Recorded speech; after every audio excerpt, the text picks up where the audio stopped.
Salamat po sa pagdalo po ng bawat isa. Panibagong kaalaman po muli ang ating matututunan ngayong gabi.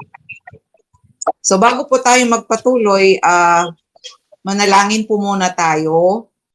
Hihilingin ko po si Sister Lily May na manguna sa prayer. Pwede ba, Lily May? Hello po. Hello? Yes po, naririnig niyo po ako. Oo. Okay po. Tayo po ay umuko at manalangin. Panginoon po namin na siyang pinakamakapangyarihan sa lahat. Kayo po ang aming Panginoon na aming pinupuri sa araw-araw. Maraming salamat po muli sa pagkakataong ito na kami po ay pinagsama-sama niyo po ulit sa isa pa pong webinar na makakapulutan po namin ng maraming aral. Maraming salamat po sa inyong paggabay sa araw na ito. Tulungan niyo po kami na maintindihan ang aming mga matututunan sa araw na ito. Tulungan niyo po ang aming speaker na si Auntie Thelma na makapagbigay ng kanyang kaalaman tungkol sa kalusugan. At maraming salamat po sa mga kapatiran na ito at nakapag-join sa aming webinar sa araw po ito. Napagpalain niyo po ang bawat isa at gawin niyo po kaming kasangkapan upang kami po ay makapagbigay papuri sa inyo at makapag-encourage po ng iba pa pong mga kababaihan, mas lalo na po sa mga widow. Marami pong salamat muli sa araw na ito. Patnubayan niyo po kami at nawa po'y maganda po ang bawat signal ng bawat isa para po marami po kaming matutunan. Patawarin niyo po kami nawa sa aming mga nagawang pagkakasala. Ito po ang aming taus-pusong panalangin sa pangalan ni Jesus. Amen. Amen. Ngayon po ay bago natin pakinggan yung ating speaker, gusto ko pong ipakilala siya konti. Konti lang po yung alam ko, hindi ko siya na-interview. So yun lang pong konting kaalaman ang gusto ko pong i-share sa inyo. Ang ating pong speaker ay anak po siya ng isang preacher na veterano. Kilalang preacher po sa Metro Manila. Nakilala ko siya, bata pa siya kasi doon sa kongregasyon nila ako nagsisimba nung ako ay dalaga pa. Okay, lagi siyang masaya, lagi siyang friendly at very active po sa church activities. Kaya lang nung ako ay nag-asawa na, hindi ko na siya masyadong nakita. Pero ang alam ko po, isa siyang nutritionist at nag-work siya sa Jollibee before at kung natatandaan niyo yung Aloha Burger ng Jollibee, siya po ang gumawa nun. Siya ang nag-create nun. Nag-asawa siya, hindi ko nalaman, hindi ko nakilala. Ang alam ko lang, ayon sa kanya, isang araw ay dinala sa hospital yung kanyang husband at doon din mismo ng araw na yon ay namatay siya. So, biglaan po yung pagiging balo niya. Ngayon po ay nasa Del Monte siya, Del Monte Company. Mataas yata ang posisyon niya doon. Hindi ko alam kung gaano kataas. Pero alam ko nandun siya. Kasi every time po na ginagawa namin siyang speaker sa Ladies Forward for Christ every year, nandun din siya. Dinadalhan niya kami palagi ng maraming pasalubong na products po ng Del Monte. Kaya itong ating pong speaker ay very generous. Bata pa siya pero nalamangan niya na ako siya ay may apo na. May apo na pero ako wala pa. Ang galing ano. So ngayon po ay pakinggan natin ang ating speaker. Walang iba kung hindi si Thelma Mapalo-Lopez. Hindi ko na matandaan. Lopez yung apelido niya. Okay, Well, pakinggan po natin si Thelma. Salamat. yes, good afternoon everyone. Hello. I just magbibigay lang ko ng konting corrections dun sa mga sinabi or additional dun sa sinabi ni Manang Meda. Ako po ay isang food technologist, although yung nutritionist pwede rin kasi this is my second course din. The course nung nasa Del Monte ako, naging nutritionist din ako, pinaaral din ako ng company. So, I'm both a food technologist and a nutritionist. And then, regarding Del Monte, well, I went on early retirement nung end of December. So, effective January 1, 2021, wala na po ako sa Del Monte. So, nag-early retirement ako, nagsawa na ako sa corporate life. Kaya ayoko na. Dito na ako sa bahay, mag-aalaga ng apo. Wow. Okay. So, let's start. Yung ating is understanding food labels. Siguro, yung iba kasi, ang tendency, pupulot lang tayo sa grocery, di ba? Ng mga products. Minsan, hindi na nga natin binabasa. By familiarity, pupulutin na lang natin siya. So, tayo mag-move. Wait. Sandali po ayaw mag-move nung slide. Anong gagawin ko dito? Sino nakakaalam? Pa-move. Tayo mag-move.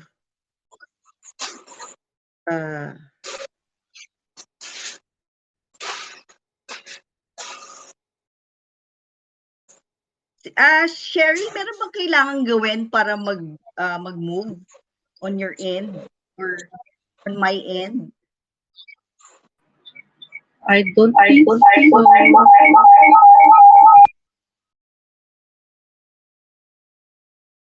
Ayaw? Wala naman. Kasi I've given you full control. Okay. Ulitin ko. Ayan. Nakikita nyo pa rin?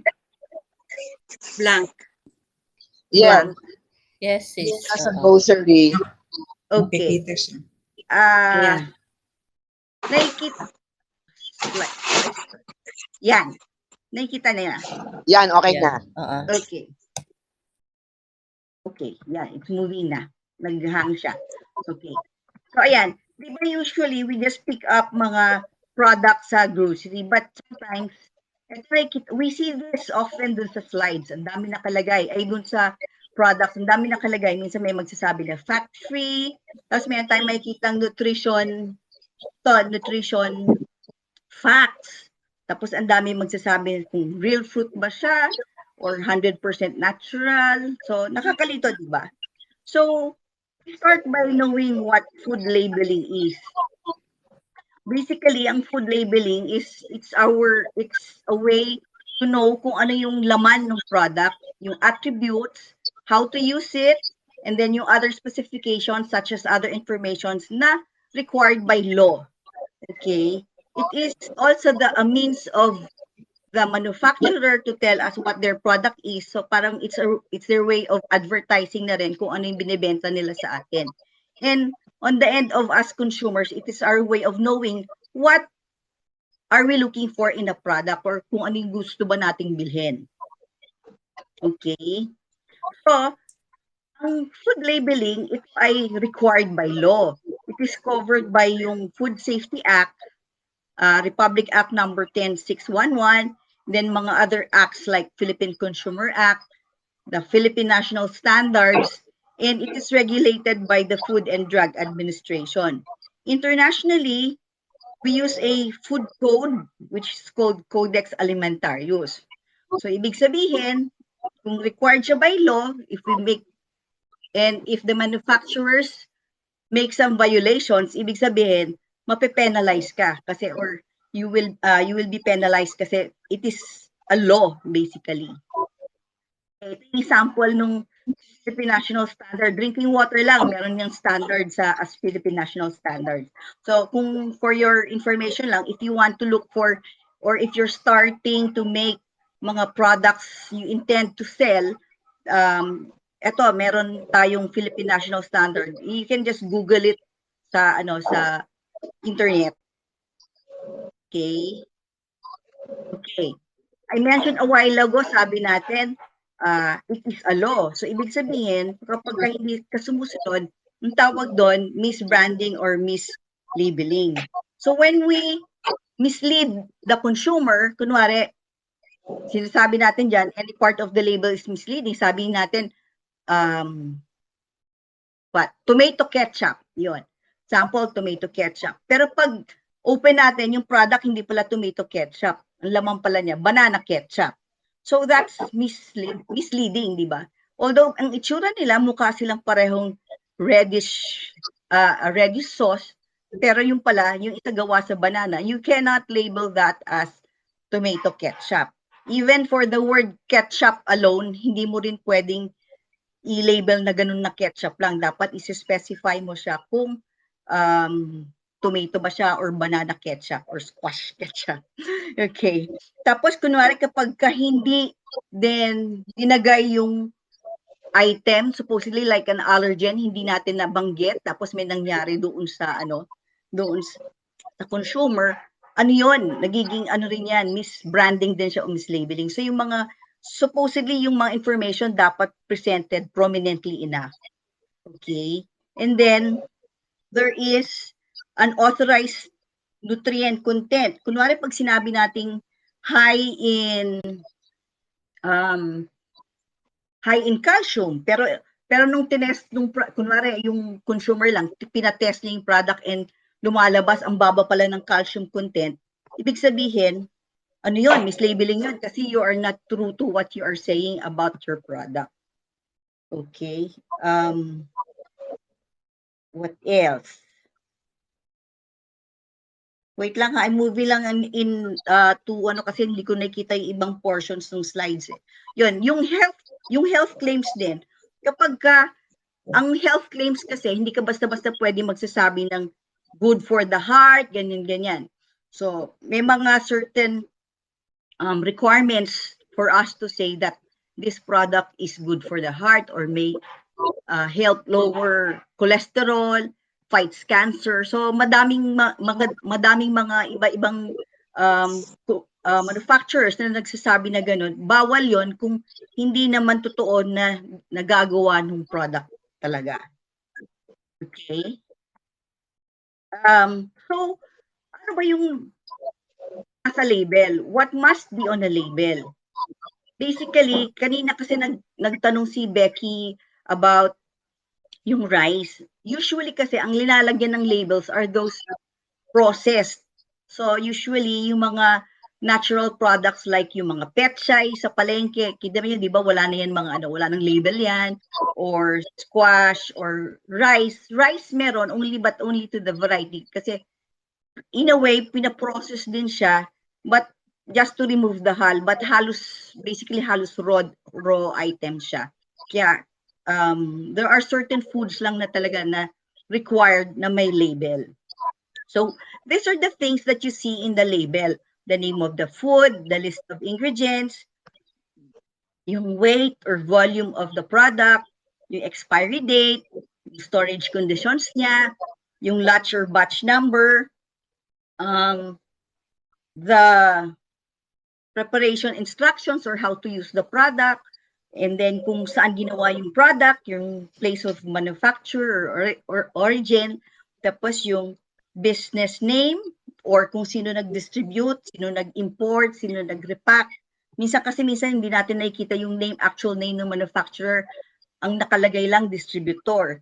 So ayun. So also included in the label should be yung nutrition information, yung parang numbers, and usually it comes in black and white lang para talagang kitang-kita siya. And then there's allergen information and also yung mga claims. So we go one by one sa mga to. So name of food. Okay. So yung name of food dapat clearly stated and not misleading. It should also show yung mode of process kung na-process siya. Like for example, and then it should also follow yung regulations on standards of identity. Kasi bawat food product meron siyang standard, di ba kanina pinakita ko Philippine National Standard, meron standard of identity yon. So these are the examples. Pare, pineapple. Diba? Ang daming klaseng pineapple eh. So it can be crushed, it can be slices, yung buo ito. Then it can be vacuum freeze-dried. It can be a dried pineapple. Pero imagine this is dried pineapple. Usually if you say dried pineapple, this is your natural way of drying versus that of the vacuum freeze-dried. Ibang klaseng drying yan. Vacuum freezing yan. And then pineapple pero jam naman siya. Then there's jelly. Yung it can be a kung mga beverages, it can be a flavored, pineapple flavored lang siya. It can be pineapple drink. It can be a juice drink. And it can be 100% juice. So, it is clearly stated talaga. So, yan. Ito yung sample standard identity. I'll give you an example of a standard identity for juices or juice drinks or fruit drinks. Okay? So, for fruit juice, dapat 100% real fruit yan. Pwede siya if it comes from concentrate. Pwede rin naman hindi from concentrate. Pero basta 100% na juice. Okay? And it is possible na may water siyang added. I'll get back to you later on that. And then for fruit juice drink, yung difference niya, hindi siya talaga 100% na juice. Ibig sabihin, may konting juice lang. Tapos may mga other flavors na kasama like natural or artificial sweeteners and flavoring. Tapos, pagka sinabi naman fruit flavored juice, fruit flavored drink, ito yung mga terms usually na ginagamit. It's fruit drink, punch, cocktail, beverage, yung mga aid like lemonade, yan. Or mga with added sugar or with other artificial flavors. Tapos, ang fruit nectar naman din is 25 to 50% juice content. So, if your product is kunwari pineapple, I cannot label it as pineapple, 100% pineapple juice if I put sugar. Bawal yon. Pwede tayong ihabla, pwede tayong huliin ng FDA for that and then makukulong tayo and we pay for penalties. Okay? Sample. Yan. Common sa atin yan. So, Welch, di ba? There's yung ginagamit natin ito madalas sa communion. So, 100% grape juice says 100% grape juice. Remember that. Ito, it says grape juice cocktail. This is not 100% juice. And very different naman din siya kung fruit flavored drink, nakalagay naman siya doon, grape flavored soda with natural what's that? With natural, hindi ko mabasa, added flavors. Okay? And then yung isa, grape nectar naman. So definitely that's 25 to 50% juice. Okay? So very clear kung ano siya. Kung ano yung description ng pagkakaprocess ng product. Okay, so standard, so as mentioned a while ago, so ibig sabihin, si Welch na 100% juice, hindi pwedeng masubstitutan ng Fanta na grape kasi nakita natin grape. O kunwari pagka Lord Supper, biglang makita natin, wala na tayong grape juice. Nilagay natin grape juice cocktail. Diba? Hindi pwede yon. Dapat yung 100, we look for the 100% grape juice. Okay. Trivia lang to. I just saw this in the supermarket. We're, karamihan yata sa atin, we use the Welch na brand, right? If you look at the ingredients, it says there, grape juice from concentrate. Kasi a while ago, I said, di ba, yung 100% grape juice, pwedeng may water. So, ito yon. Kasi, yung grape juice niya is made from concentrate. Yung in the food processing world, when we say concentrate, yung juice lang to, dumadaan lang siya sa isang cooking vessel at ini-evaporate off lang yung water for purposes of being to store more grape for that season or for it to be easier to transport the product from one country to another. Kasi syempre pagka andun pa yung water, nagbabayad ka rin ng shipment cost ng pure na grape juice without na hindi pa na-evaporate yung water. So ito, sa Welch, what they do dun sa mismong factory or orchards nila, when they harvest grapes, ang dami niyan eh. So minsan hindi lahat kayang i-process in a day into 100% juice na talagang juice lang. So what they do is they concentrate it for future use naman. So kaya nandyan yung water. Okay, so yung difference niya naman from the other side, halos pareho lang sila pero mas simple lang yung pagkaka-mention lang ng ingredients dito sa kabila. It says lang water kasi parang water and then grape juice concentrate. Yung kanina sa Welch, sinabi niya grape juice from, parang breakdown niya lang yung source lang ng grape juice niya. But basically, isa lang siya. Well, I show this kasi sanay nga tayo sa Welch na brand. If ever you find itong brand na to, Essential Everyday, this is also 100% grape juice. And the price is almost half the price of Welch. Si Welch na 64 fluid ounce, pareho silang 64 fluid ounce, or yung malaking ganyan na size. Ito nasa 400, parang I saw it 459 or 469 pesos per bottle. Itong isa 279. So kung gaya ng simbahan namin medyo matitipid, you can look for this brand, Essential Everyday, and ensure that you see this 100% juice, grape juice from concentrate. Okay, so malaking tipid yan. Next time siguro we can teach like, kasi di ba minsan napapanisan tayo ng grape juice if you buy the big ones. You can teach maybe how to process them into smaller containers so that we get fresh pa rin yung lasa niya every Sunday. Okay? Ito, it's another example. Nakalagay siya 100% juice. Pero biglang meron cranberry flavor. No sugar added din siya. And then it says here below, flavored blend of 5 juices. So nakakalito, di ba? Cranberry, ano siya? Remember, it says flavor. It says 100% juice. Okay. If we go to the yung ingredients niya sa likod, kaya siya nakaka-explain na 100% juice. Look at it. It says grape juice,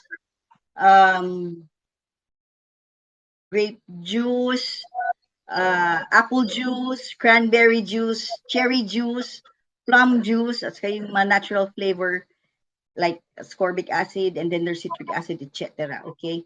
So, talagang gumagamit talaga siya ng 100% na juice talaga. So, it can claim 100% juice. Pero claim niya, tunic niya kasi, linagyan niya ng cranberry cherry flavor. Okay. So, clear na tayo dun sa identity, sa name. We move forward. Ito, another example, sorry. Another example, patis. Di ba when we buy patis, do you just pick up lang, have you noticed that there are different mga patis? Meron nagsasabi, patis flavor.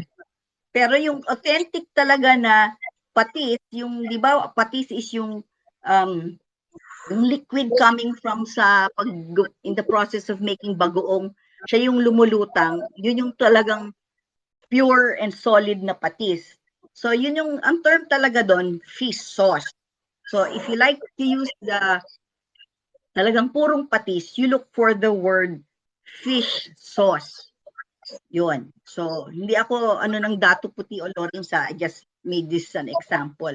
So si Lawrence, meron siyang for export, or even si Dato Puti, hindi ko na nakita yung kanyang product sa internet. They have this for export na which says fish sauce. Pero sa local naman din, si Lawrence, meron naman din siyang fish sauce din. At saka sinasabi pa niya genuine, ibig sabihin, puro siya. Versus that of yung isang klaseng Lawrence naman din, pero patis flavor. Patis flavor is usually brine solution, and then they put some coloring, and then some flavoring. Madaming flavors na available sa world of food processing. All sorts talaga yan. Lahat ng kung anong food ingredient or food item, meron diyan available na flavor format. So pwede siyang from pandan to vanilla to roasted garlic flavor,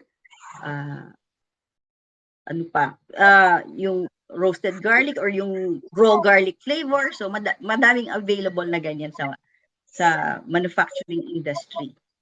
Okay, so we leave yung mga names. We go to the list of ingredients. The ingredients are always listed in descending order. Ibig sabihin, kung sino yung pinakamadami na ingredient, siya yung mauuna dun sa listahan, going to the smallest. So, yan yung mga examples ng mga ingredient list. So, itong product na to, this one. The first one yung product na to, pineapple juice. Ibig sabihin, talagang pineapple juice yung kanyang laman. Wala siyang water. Ibig sabihin, I think this is a freshly squeezed product. Ito naman, yung isa, water. Daming tubig. Ibig sabihin, siguro, but it doesn't necessarily mean na parang 50%. Iba-iba yung percentage niyan, pero ang ibig lang sabihin, pinakamadami si water. Okay? So, ito, imagine this one, pinakamadami niya sugar. Fructose, citric acid, yan.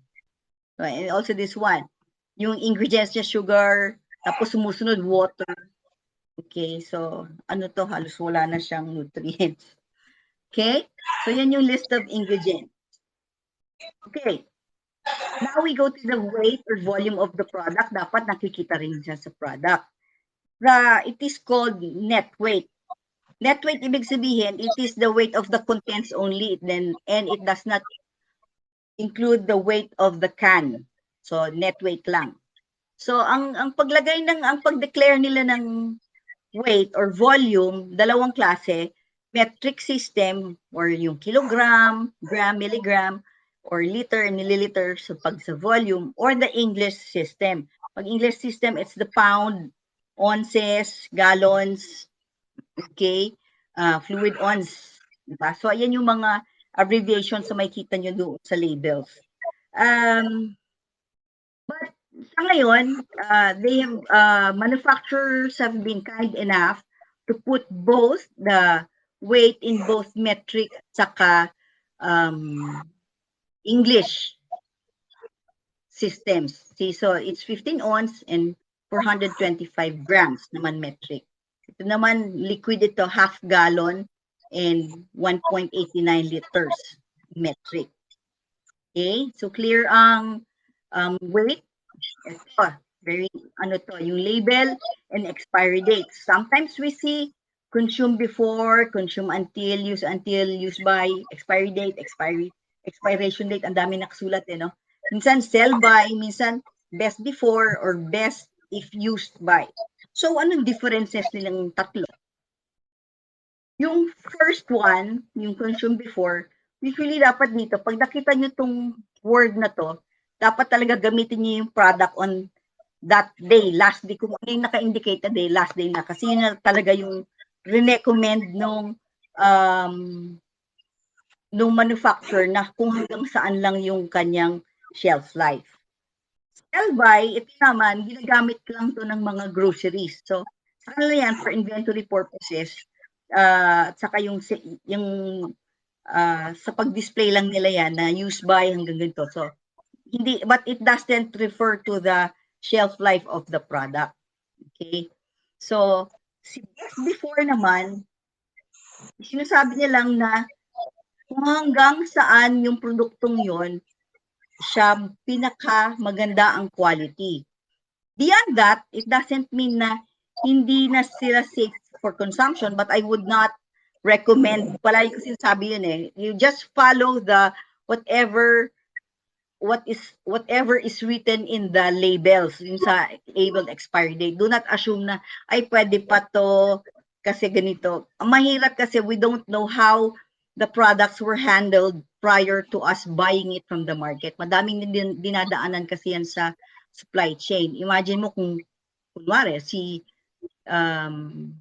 Del Monte, example, galing siya sa Mindanao, sa Bugo, lilipat siya doon sa warehouse ng Bugo, lilipat siya ng another site, sasakay siya sa barko, ibababa sa Manila, isasakay siya sa truck, ililipat ulit sa kung saan probinsya. So madami siya nadadaanan. So sometimes the products are not really handled properly by people down sa supply chain.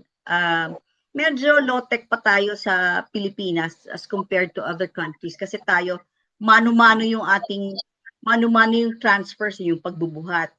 Sa ibang bansa like for Japan and the US or even in the UK, hindi lang hinahagis-hagis yung mga boxes na lang, gina-jacklift, airlift. So talagang may mga mechanical means of carrying. So talagang naaalagaan nila yung products. Okay, so sumatotal for this one, just make sure to use the products on or before kung ano yung date lang na nakalagay doon. Huwag na kayo mag-experiment beyond it. Okay. So ito, di ba? 01, 13, 21, these numbers, you will see this dun sa expiry dates.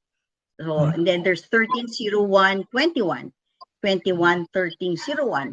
Basically, lahat yan, ibig sabihin yan, January 13, 2021. Kasi 01 is for January 13, and then this is the year. So ito pag binaliktad naman, so this is the day, this is the month, this is the year. Pwede naman ito yung year, this is the day, and this is the month. Okay? As opposite naman, kunwari, yung January 12, 2021 at saka December 01, 2021. Pag tinignan mo, pwedeng pareho basically yung values nila. So, paano natin alam ngayon kung sino yung tamang date? Diba? Madali kapag madaling ihulaan, kunwari kapag yung number is beyond yung day 12 or day 13 hanggang 31 kasi alam mo namang hindi na siya pwedeng maging referring a month kapag ka 13, 14, 15, 16 to 31.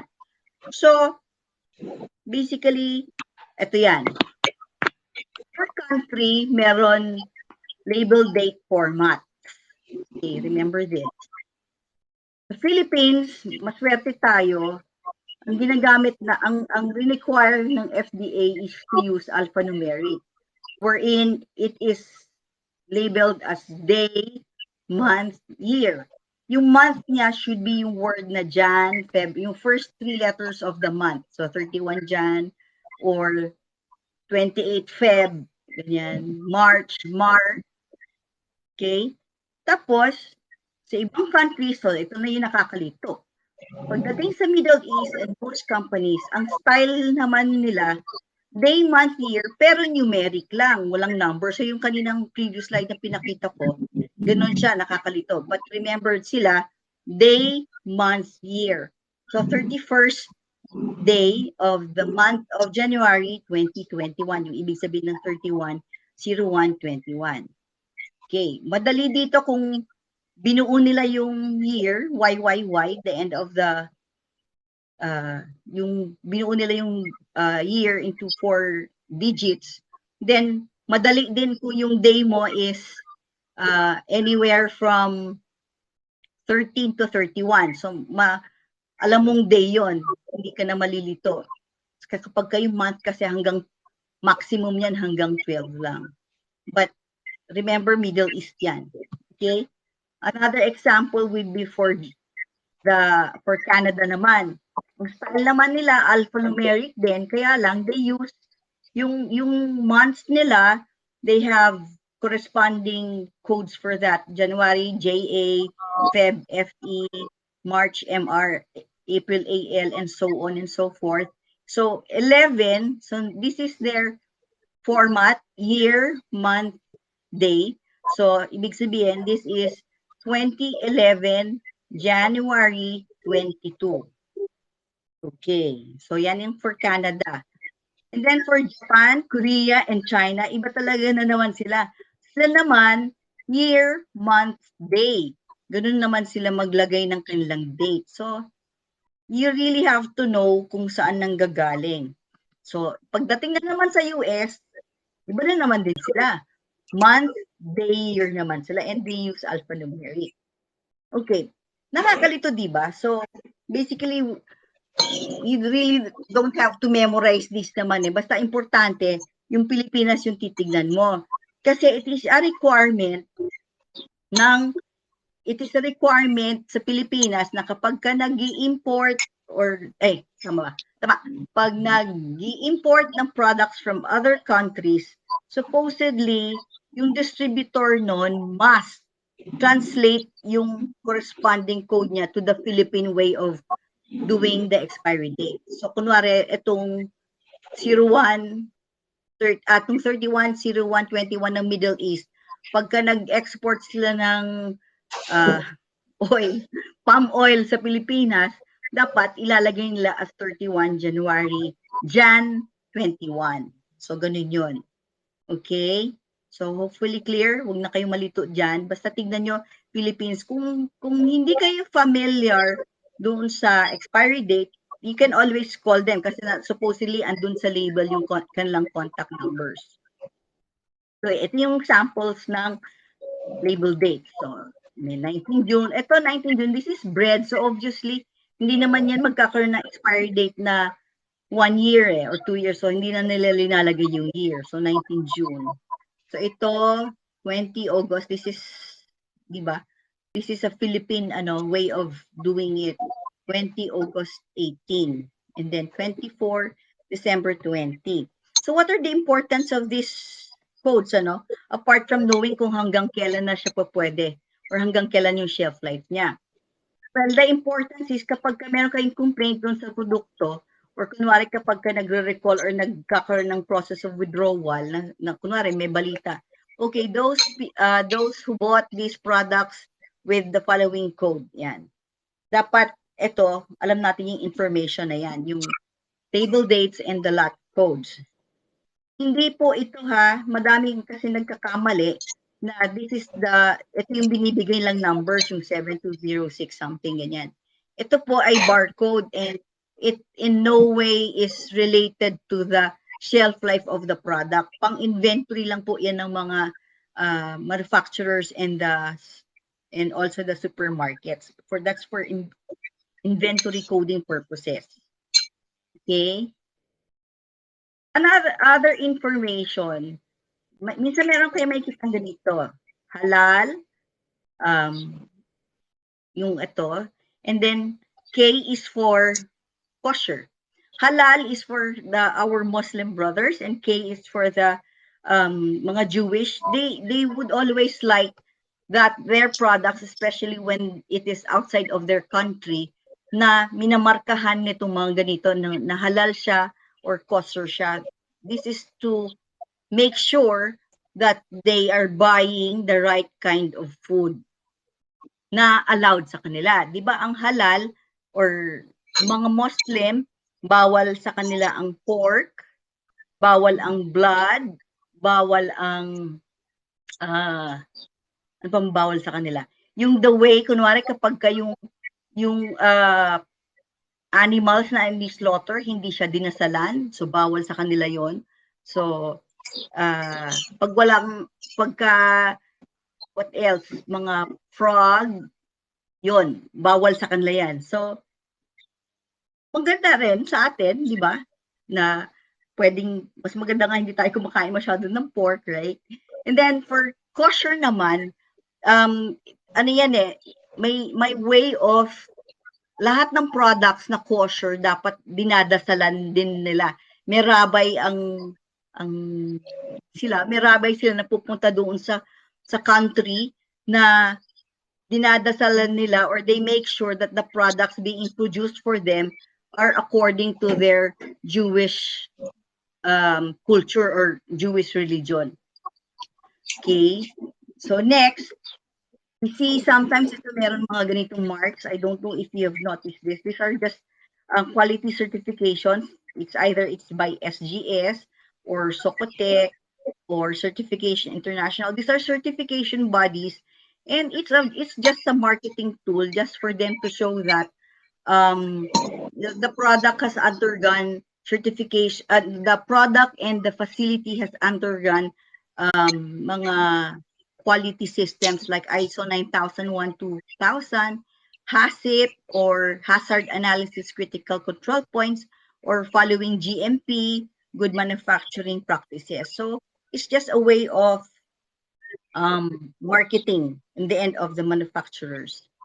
Okay, have you ever noticed this dot na green or dot na red? Ibig sabihin yan, kapag ka green, pwede siya for vegan or mga vegetable eating, mga nagpa-practice ng mga vegetarians, okay?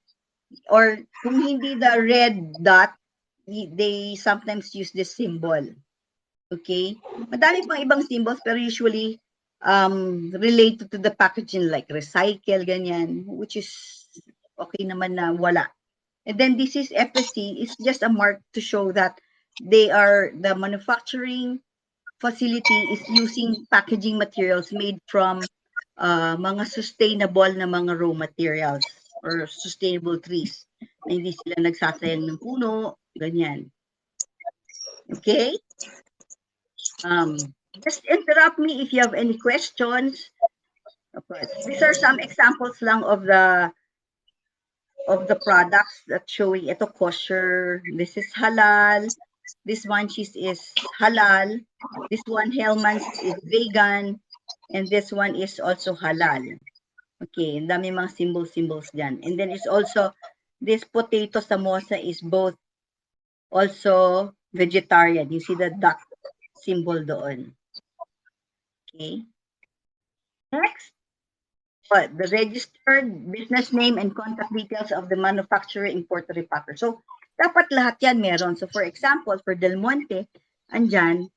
So, distributed by Del Monte Foods, andyan yung address. At ito, on this side, you will see their contact address or contact details. The email or the website or a phone or a toll-free number, you can see that.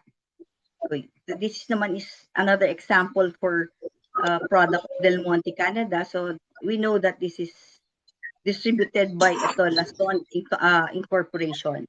So basically, this is needed, as mentioned a while ago din, for us to be able to communicate with the manufacturer if we have complaints regarding their products. Okay. Ito, do you see these symbols then? These are the major allergens dapat required na makita yung allergens sa isang food product because there are consumers na very reactive to certain ingredients of the products. So for example, basically major allergens lang to, but for depending on the country, it can be more than 8, it could be more than 14 or 20. The ones with the red dots, yan, are 8 major allergens, and this is under US. Sila yung 8.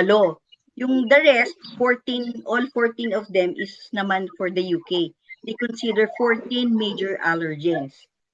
Okay, so basically, peanuts and all their byproducts.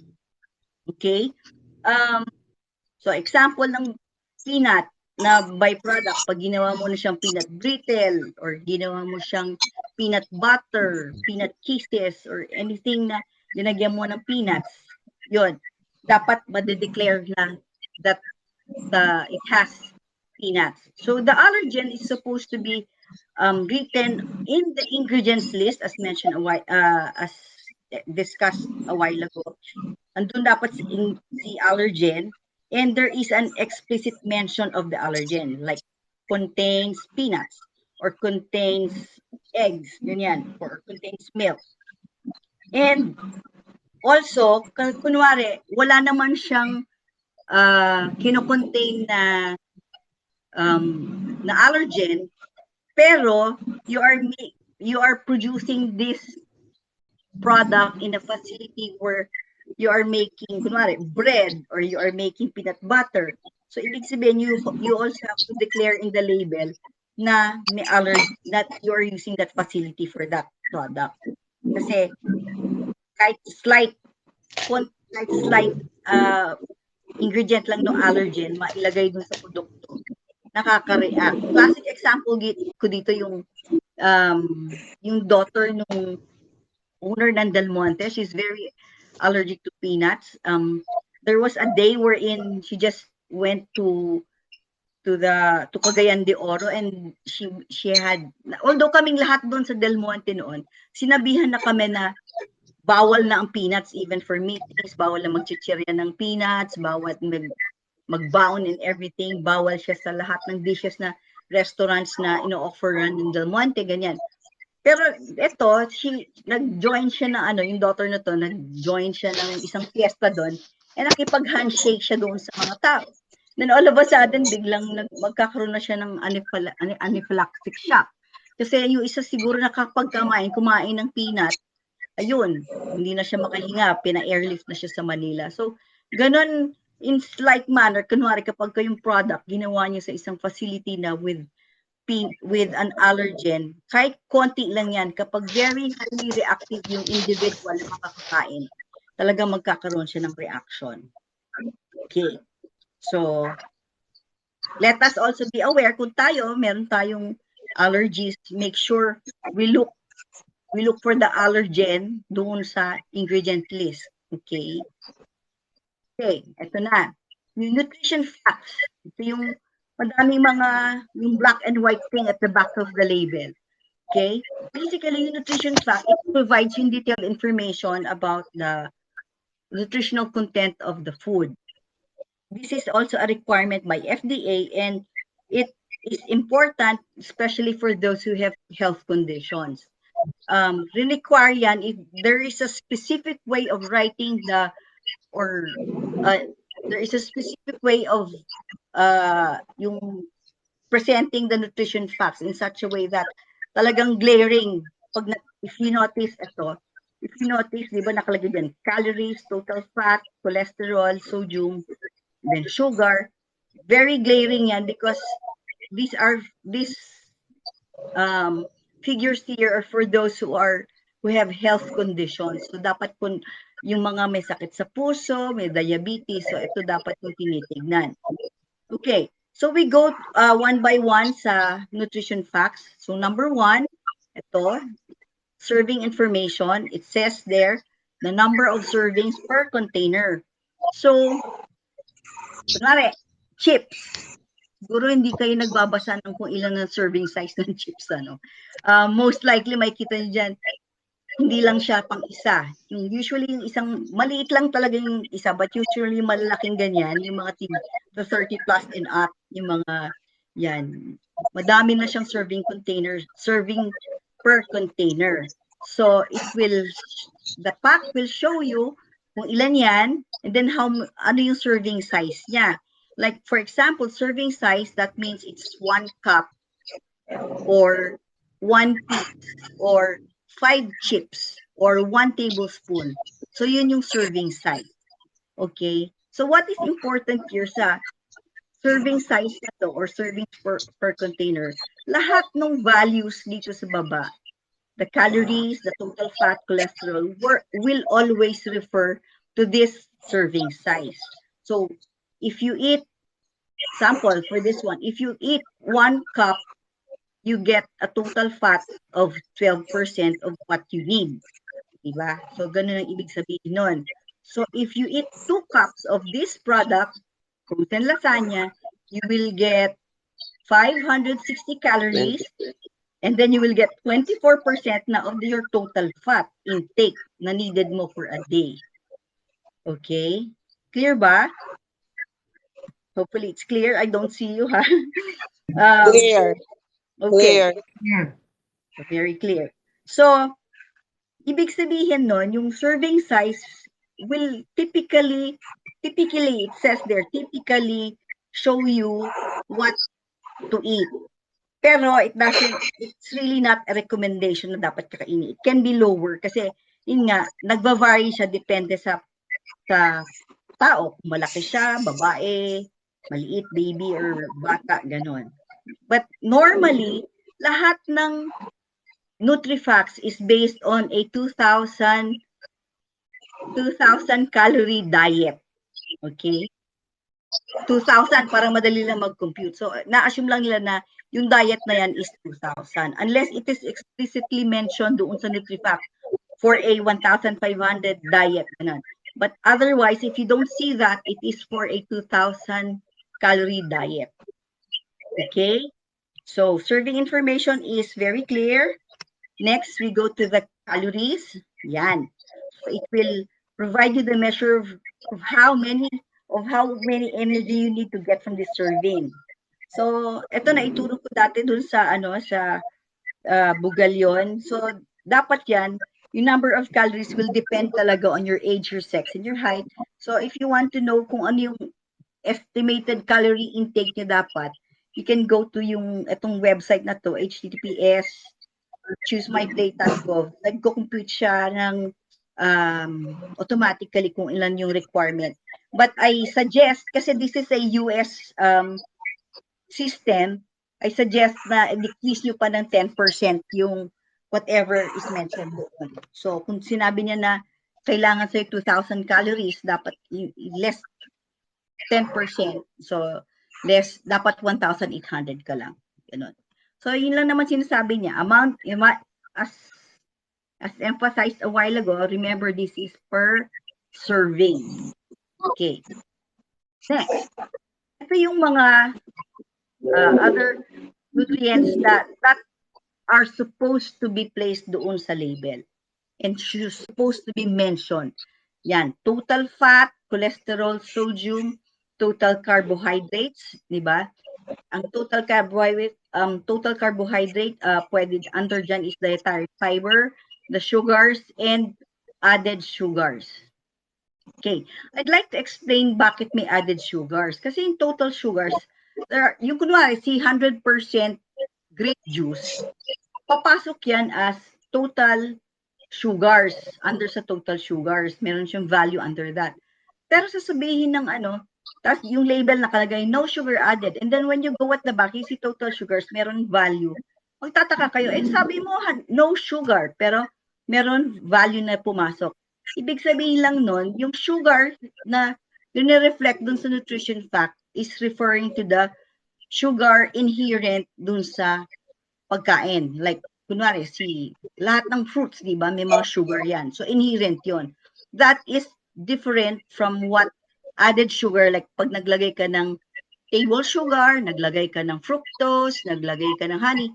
So, iba yon. Added sugar na yon. So, but it is still counted under sa total carbohydrates. Okay?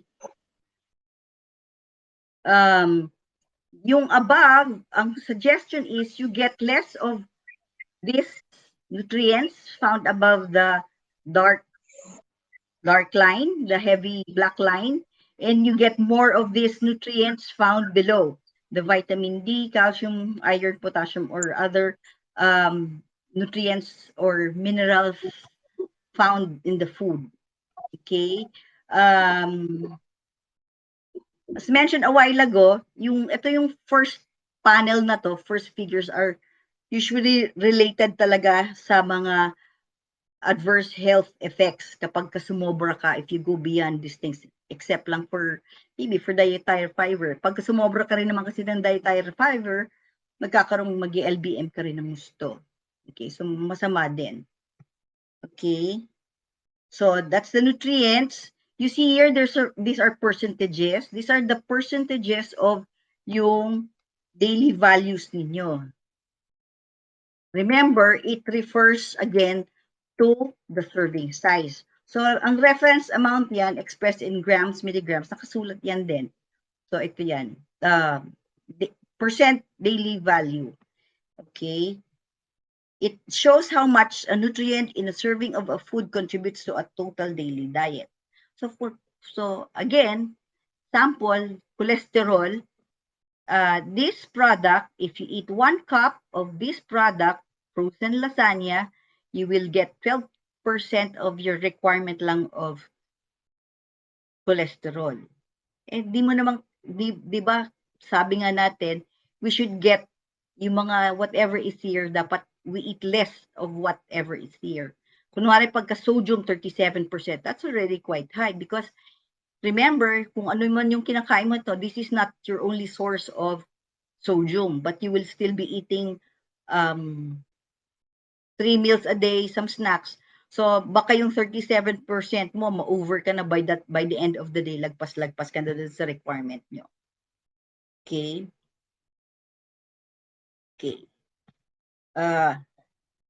Any questions? You can raise your hand or you can interrupt. Okay, ito lang this is just a graphical presentation of showing yung sinasabi ko kanina. So kunwari yung sodium dito, it says 37% of utilized, yung one serving 850, kumain ka na niyan. Ibig sabihin, may remaining ka pang 63%.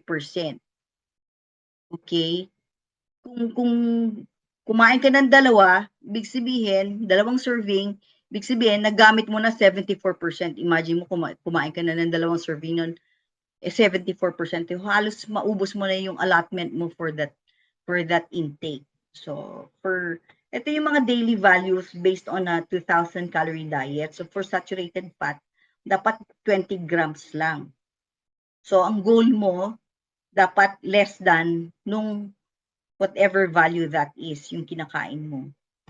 So, for sodium, ganun din, dapat ang intake mo lang, dapat 2,000 ml. Sipin nyo, 2,300 milligrams. Wala pang, yun, ang baba nun, kumpara sa, lalo na if you eat a lot of chips, ang bilis tumaas ng inyong sodium intake. So, ang goal mo talaga dyan is supposed to be less than. Then, dietary fiber, at least, sabi niya at least. So, 28 grams of the dietary fiber. Okay? And so forth, yung added sugars, dapat less. Vitamin D, at least. Okay, and then calcium, at least 1,300 milligrams. And then iron, at least 18 milligrams. And then potassium, at least 4,700 milligrams. Okay, so remember, this is based on the 2,000 calorie diet. Okay, now we go to health claims. Health claims, these are the examples of health claims makita natin. A healthy diet rich in vegetables and fruit may help reduce the risk of some types of cancer. A healthy diet low in saturated and trans fat may reduce the risk of heart disease. A healthy diet containing foods low in sodium and high in potassium may reduce the risk of high blood pressure, a risk factor for stroke and heart disease. A healthy diet with adequate calcium and vitamin D and regular physical activity helps to achieve strong bones and may reduce the risk of osteoporosis. Plant sterols may help reduce cholesterol. Okay?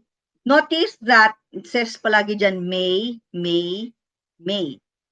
Kapag nakakita kayo dyan ng if you see these claims and then wala yung word na yun, parang sinasabi nila na ito talaga nakakatanggal. Diba? If you remove the word may, a healthy diet rich in vegetable and fruit helps reduce. Talagang sinasabi mo na nagre-reduce na siya. So bawal yan nasabihin sa food labels kasi hindi naman siya medicine. Okay? At saka ang health claims, by the way, before you can put these sentences na to doon sa labels ninyo, it should be supported by scientific evidence, and then there are studies that have been done to show that it really may help reduce yung risk na yon.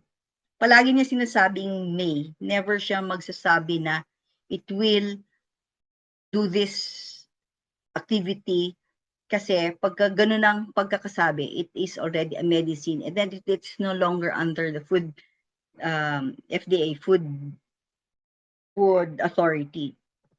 Okay? So, next, yung nutrient content claims naman din. So, you see this fat-free, pero it's in reality, hindi naman talaga siya fat-free kasi basta yung food has at least or less than 0.5 grams of fat per serving, pwede na nilang i-claim na fat-free siya. Okay?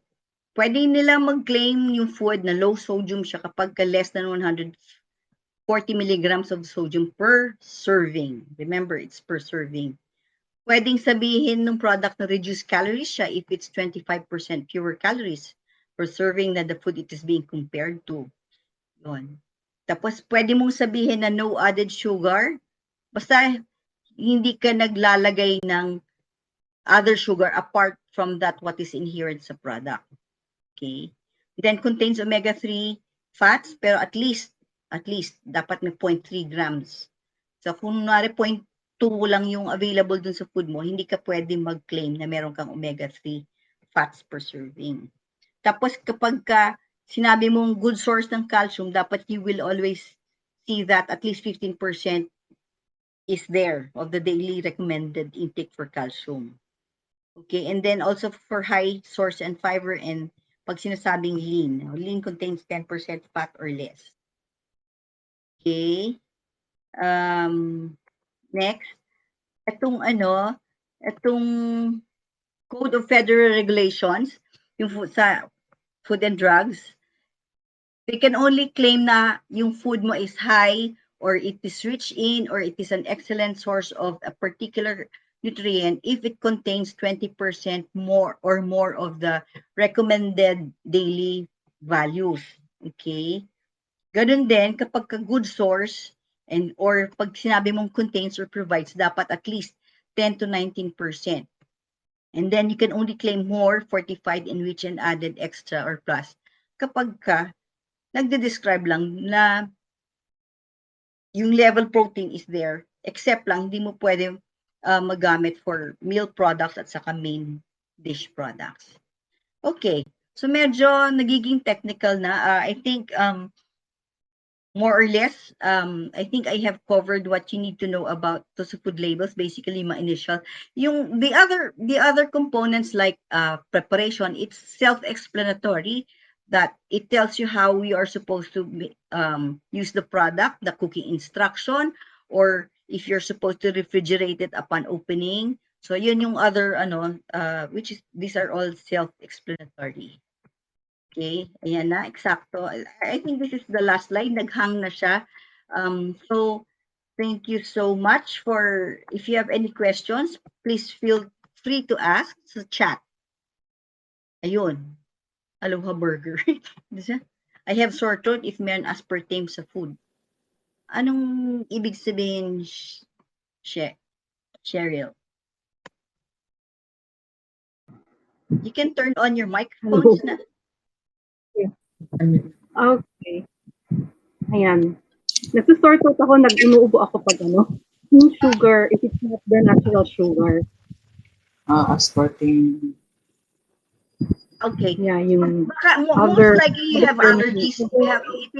You are sensitive to that particular ingredient. Some countries, like I think Japan, yung mga ganyan mga sweeteners, they consider it as an allergen. Oh. Okay. Even nga yung coconut, ang coconut is considered as an allergen sa US. Nakakatawa, di ba? Pero yun nga, depending on sa country kasi, I don't know, siguro by culture or by make nila na ganun sila ka-sensitive for other products. So it's dependent on kung anong country siya ginagawa yung product. Yung pag-declare ng allergen. Okay. So walang universal, like anything of this kind is not true to each of the countries. No. Ang lang is yung na-mention a while ago, yung 8 major allergens. I think that is the most common kasi na allergen sa halos lahat. And also for Europe naman are the 14 major allergens. Kaya yun yung talaga in-specify niya. But as mentioned a while ago, there can be more than kahit 20. Yung mga like the other allergens may be like what you have, aspartame, yung mga chemical make na hindi na siya food, mga chemical additives na nilalagay. Kunwari, sulfites, di ba yung iba may allergy sa dried Cebu, dried mangoes ng Cebu. because of the sulfites, although I think it is an allergen talaga for most of the countries. Okay. Thanks. Any other questions? May One tanong. question, Thelma. Hello, ako Yes. muna. Hello, sorry. Okay. One question muna. There used to be a parang pineapple drink na for losing weight or something, pero ang claim sa akin, ang taas-taas naman daw ng sugar niya. What's your comment? Thank you. Okay, I think I know that what yung ano yan, Fit and Right na Del Monte juices. Yes, there's Yeah, the right, claims right. there. Yeah, that's Fit and Right. The claims there are true to its true. Basically, there have been studies that that supports yung pag-lose ng weight. From na-launch yung product na yon, the amount of sugar has been reduced na rin. So that was an old formulation na at least kinorek. And then I think the reason din also na nagbaba yung mga sugar content ng mga pagkain because there's a declaration yan ng government. It is mandatory already from the government for the food manufacturers sa Philippines to reduce the use of sugar sa mga product kasi tumataas na ang incidences of people with diabetes. Okay. Thank you. Okay. Ako, Thelms, may tanong. Minsan nakabili kami ng gatas na pagbukas namin ay hindi siya okay. Parang Brown. ano na siya, yung nagbuo-buo na siya, yung evaporated milk. Mm-hmm. And then, nakabili kami one time ng fruit cocktail na pagbukas namin, mayroong rust na sa loob. Ano ang nagkukos nun kaya? At saka ano ang dapat gawin pag nakabili ka ng ganon? Okay. Yung last question mo muna, when, as mentioned a while ago, di ba kanina na-mention ko that the labels should contain yung manufacturer's name, yung ganon. And then I mentioned also that you should take note of the expiry dates or yung mga codes or lot codes na nandun sa can or dun sa label. Okay. What you should do in cases of you getting products na of poor quality, you should inform the manufacturer. You can call their hotline if it's written doon sa packaging nila or sa can or sa pack nila. If not, you can go, medyo masalimuot lang, you can go to the local, you can go to FDA sa Alabang. That's where you can submit the samples na defective and you can complain then doon. But usually there are local agencies within each locality, yung Center for Health and Disease. That's where we are supposed to submit by mandate ng Department of Trade. Tapos, yung next question, yung evaporated milk, if it's coagulated, ibig sabihin, anything, sa rule of thumb, anything na hindi supposedly normal sa itsura niya, dapat magkaroon na kayo ng doubt on the product and as much as possible, don't use it anymore. Okay. For cans, not only for pineapple juice, but usually for the fruit cocktail, most cans, kapag supposedly nabutas yan, minsan hindi natin nakikita, or kunwari yung pagkakadugtong kasi, yung lata kasi ano yan pabilog yan na ginagawa, tapos nilalagyan ng dugtong dun sa dalawang end nun. So usually nagkakaroon ng holes, or we call it pinholes, very small that the naked eye cannot see. But once nagkakaroon ng ganon, pumapasok yung air sa loob ng lata and nagkakaroon na ng kalawang yung lata itself. Kasi remember, kalawang, you need oxygen for rust formation. So, ibig sabihin nun, meron butas from anywhere sa seam or dun sa pagkaka-weld ng can na may damage na yun. Kunwari, na-dent siya ng sobra-sobra or nag-rust na siya, na natusok or nabangga siya ng ganyan. once na pumasok na yung air sa loob, even at very small, minute holes, magkakaroon na siya ng kalawang sa loob. Nakaka-destroy na siya ng quality. Okay. Okay. Okay. Salamat. Maraming salamat. Okay. Baka may iba po pong tanong. Yeah, may question si Miss Abby. What does sweetener mean in labels? Sweetener is usually, it refers to yung mga other than the regular sugar. Sugar kasi anything that sweetens the product basically is a sweetener. But by usually it will supposedly dapat nakalagay natural sweetener or artificial sweetener ganon, or kasi minsan branding din yan pag sinabi mo sugar from beets, sugar from cane sugar, sugar from starch, sugar from maize, ganon. So, but basically sweetener is something that will sweeten the product. It may be artificial, natural. Okay. What else? you. Any more questions? Mhm. I think 7:14. Sorry, lumagpas na ako sa aking oras. Okay, okay lang yun. Maraming salamat. Yeah, there's a Ay, may question. tanong pa. What Healthier, is healthier? Cocoa sugar or muscovado? Basically, pareho naman silang made from natural products, natural derivatives. Pero remember, if you eat too much sugar, yun ang masama. Okay, anything in excess is always dangerous.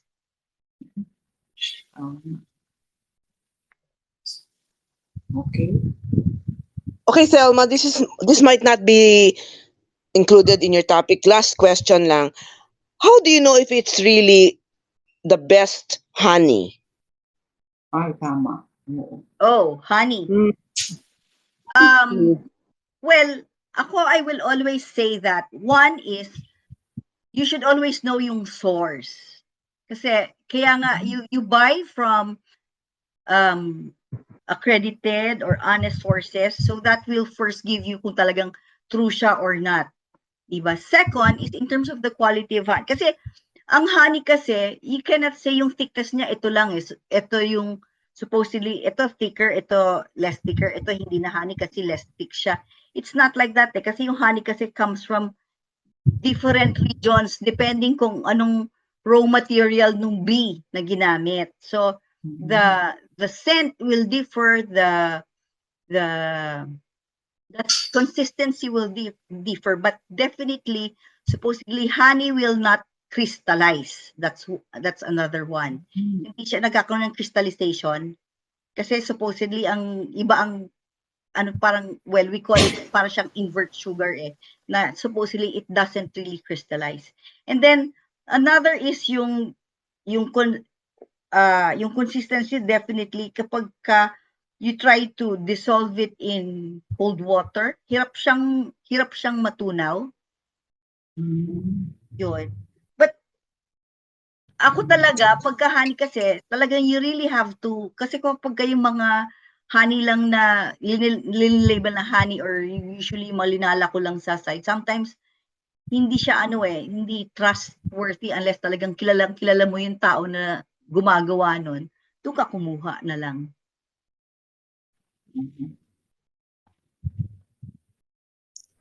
Okay. So, wala na bang tanong? Last question na yon. So, Sister Thelma, maraming salamat sa napakadaming informasyon na binigay mo sa amin ngayong gabi. Masyado kaming blessed sa mga sinabi mo at mga tinuro mo sa amin. So, maraming salamat in behalf ng grupo. Sana maulit muli sa mga susunod pang mga lectures. My pleasure. So ngayon po sa ating pong pagtatapos, nakita ko nandito na po si Sister Diling Aguilar, kasama po natin siya ngayong gabi. So pwede po ba na hilingin kay Sister Diling para po sa closing prayer? Pakilid po, Sister Diling.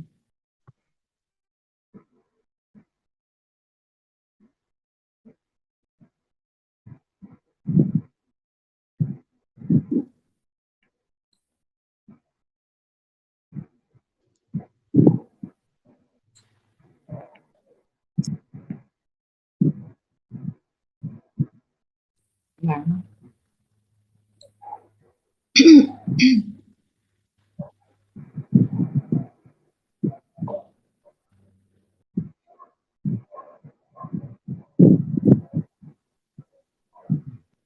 Parang wala na po si Sister Lee. Okay po, mag-close prayer na po tayo. Hihilingin po si Sister N.A.O.M.I na manguna sa closing prayer.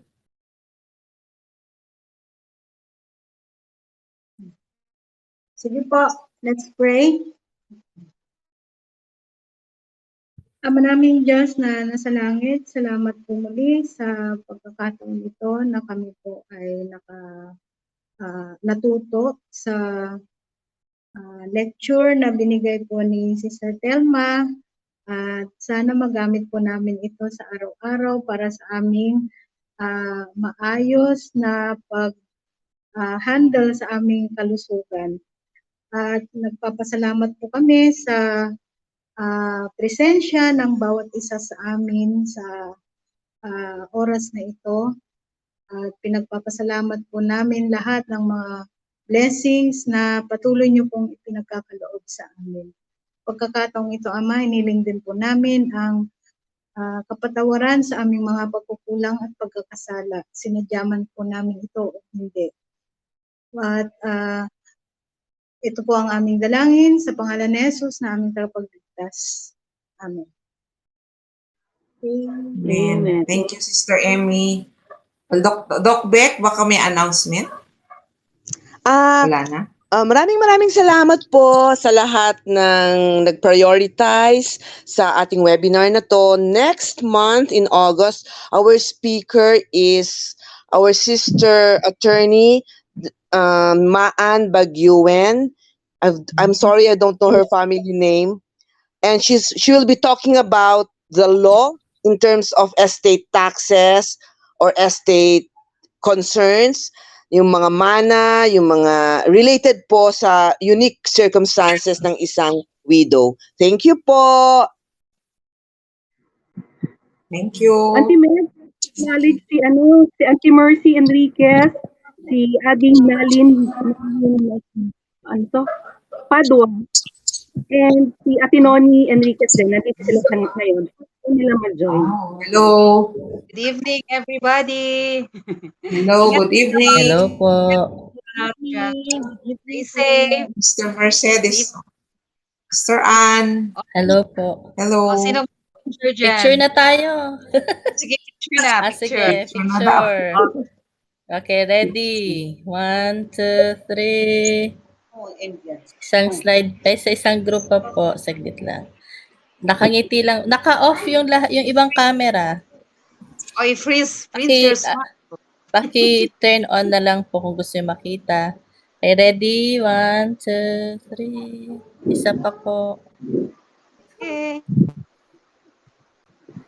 Okay, naka-off ang iba Hindi makita, naka-off yung cam nyo. Okay, 1, 2, 3. Kita ang beauty ninyo, mga beauty Okay. natin.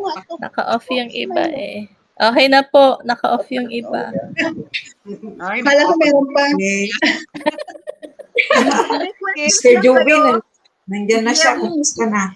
If you have questions, Hindi na feel rin free to mabuti ask na lang, ha? si Thank you. Okay ka na, Kabsat? Okay ka na, Sister Jubin? Wala nakita ko si Ate Noni Medyo kanina. okay na. Naka-join. Galing ako sa doktor kanina, normal naman na yung mga blood check. Wow.